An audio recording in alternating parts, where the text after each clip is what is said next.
భక్తివన్ ప్రేక్షకులకు శుభోదయం 18/12/2024 స్వస్తి శ్రీ చాంద్రమానం క్రోధినామ సంవత్సరం దక్షిణాయనం హేమంత ఋతువు మార్గశిర మాసం కృష్ణపక్ష తదియ బుధవారం తదియ ఉదయం 11:55 వరకు పుష్యమి నక్షత్రం ఈరోజు తెల్లవారుజామున 3:27 వర్జం ఉదయం 11:10 నుండి 12:48 వరకు దుర్ముహూర్తం ఉదయం 11:34 నుండి 12:18 వరకు సూర్యోదయం 6:27 సూర్యాస్తమయం 5:25 అమృతగడ రాత్రి 8:56 నుండి 10:34 వరకు రాహుకాలం మధ్యాహ్నం 12 నుండి 1:30 వరకు రాహుకాలం శుభ సమయం ఉదయం 6 నుండి 7 వరకు శుభకాలం సాయంత్రం 6:35 నుండి 7:15 వరకు సాయంకాల శుభ సమయం. అలాగే ఐంద్రవ యోగం రాత్రి 10:25 భద్రకరణం ఉదయం 11:55 భవ రాత్రి 12:02. అలాగే ఈరోజు సంకటహర చతుర్థి గణపతిని ఆరాధించడం విశేషమైన శక్తి కలుగుతుంది. ధనుర్మాసంలో ఈరోజు 3వ రోజు. ఈరోజు విశేషంగా పెరుమాళ్ళని ఆరాధన చేసుకోవడం గృహదేవత ఆరాధన మీ దగ్గరలో ఉండే దేవాలయానికి వెళ్ళండి. అక్కడ స్వామివారికి జరిగే కైంకర్యాల్లోనూ ఈ ధనుర్మాసోత్సవాల్లో పాల్గొని అందరూ కూడా ధరించండి. బాలభోగాల గుళ్ళో మనం తీసుకోవడమే కదా, మనం కూడా స్వామి దేవాలయానికి వీరు ఏ బాలభోగం చేయించాలి, స్వామికి ఏ బాలభోగం కానీ రాజభోగం కానీ ఏం చేయించాలో మనం ఆలోచించి మనం కూడా ఆ చేసి భక్తులుగా ఆ ప్రసాదాన్ని పంచితే చాలా విశేషమైన శక్తి కలుగుతుందని చెప్పడం జరుగుతోంది. ద్వాదశ రాశుల వాళ్ళకే కూడా ఈరోజు ఎలా ఉందో దినారంభ చక్రాన్ని బట్టి చూద్దాం. ముందుగా మేషరాశి, రుణాలు చేయుట, ధనమునకు ఇబ్బంది, ఇతరుల యొక్క సహాయ సహకారాలు పొందుట.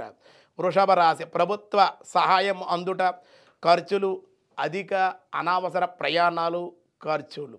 మిథున రాశి, సుదూర ప్రాంతాలకు బదిలీ లేదా ప్రయాణాలు ఖర్చులు అధికంగా ఉండే అవకాశం. కర్కాటక రాశి, కర్కాటక ప్రతి విషయంలో ఆలోచించి వ్యవహరించాలి, ఉద్యోగ లాభం, ధన వృద్ధి. సింహరాశి, ఎంత బాగా పనిచేసినప్పటికీ కూడా అది అధికారుల యొక్క మన్నల్లో పొందలేకపోవడం మనోవిచారం. కన్యారాశి, మీ శక్తి సామర్థ్యాలతో ముందుకు వెళ్ళే అవకాశం, దైవచింతన, దేవత ఆరాధన, దర్శనము కూడా మీకు మేలు చేసే అవకాశం. తులారాశి, పనుల్లో తొందరపాటు వద్దు, ఎవరు ఎన్నన్నా కూడా జాగ్రత్తగా ఉండాలి, లేకపోతే అనుకోకుండా మీరు మూర్ఖత్వంగా కనుక ముందుకు వెళ్ళినట్లయితే ధన నష్టం కలిగే అవకాశం ఉంది. వృశ్చిక రాశి, పెద్దలను కుటుంబ వ్యక్తులను కలుసుకుంటారు, లాభాలు ఉన్నాయి. ధనుర్రాశి, చేయి వృత్తి వ్యాపారాల్లో శ్రమ ఎక్కువగా ఉంటుంది, అనంతర లాభాలు అధికంగా ఉండే అవకాశం, దేవాలయ దర్శనాలు చేసే అవకాశం ఉంది. మకర రాశి, మానసికమైనటువంటి కలవరం, శుభకార్యాలు మట్టికి కలిసి వచ్చే అవకాశం ఉంది. కుంభరాశి, శత్రుభయం, సంతాన సౌఖ్యం, ధనయోగం ఉంది, భగవదారాధనే మీకు మేలు చేసే అవకాశం. మీనరాశి, అప్రయత్న లాభాలు, సుఖ కుటుంబ జీవనము, ప్రయత్న కార్య సిద్ధి. ధనుర్మాసంలో ఈరోజు చక్కగా విష్ణుదాసనామలో ఏం చెప్తున్నారో చూద్దాం.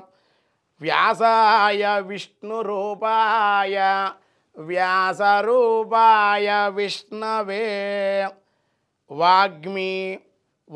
వాగ్మినే నమః.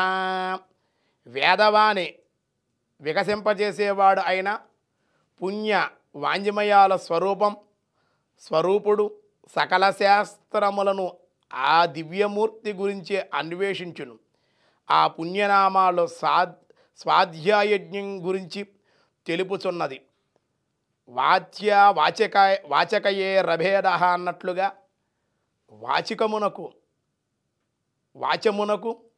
వాచకమునకు భేదము లేదని శాస్త్రం చెప్పుచున్నది. వాచ్యం భగవంతుడైనప్పుడు వాచకము ఆయనను గురించి చెప్పే శబ్దము అలాగే భగవత్స్వరూపమే అగును. కావున నీ పుణ్య గ్రంథాలలో రామాయణ, భారత, భాగవత, భగవద్గీత గ్రంథాల పారాయణ భగవత్స్వరూపమే అగును అని. కాబట్టి వేద ఉపనిషత్తుల పారాయణ భగవంతుడి స్వరూపమే కనుక ఆయన వాచము అన్నారు. అంటే వ్రాత, శబ్దము, వాచికంగా మాట్లాడటం అన్నమాట. ఈ రెండు కూడా పరమాత్మ స్వరూపాలే. అందుకే మనకు రామాయణ, భారత, భాగవత గ్రంథాలు వ్రాయబడ్డాయి. అది వాచికంగా మనం చెప్పాలి, చదువుకోవాలి. మానసిక వాచికంగా మనం అటువంటి స్వరూపుడు పరమాత్మే అని మనకి ఈరోజు విష్ణు సహస్రనామాలు చెప్పడం జరిగింది. మిగతా విషయాలు రేపు చూద్దాం. ఈరోజు స్వస్తి.